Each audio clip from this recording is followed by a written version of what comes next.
Ako Bicol.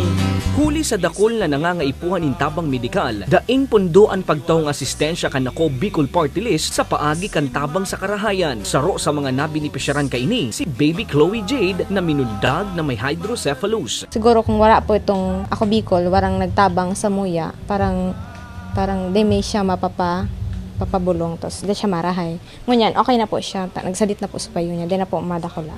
Saro pa sa dakol na napapalaog sa programang ini ang pagdonar kan AKB nin dialysis machine kasi nagtatauman sindanin tabang pinansyal para sa pagpabulong. Taon-taon man mas nagdadako lang natatabangan kan sa indang programa. Salamat ng tabi ako sa Ako Bicol kay maski papano diri kami pinabayaan ang tinabang na paghagad namon sinbulong sa makuapo ko sa probinsyal.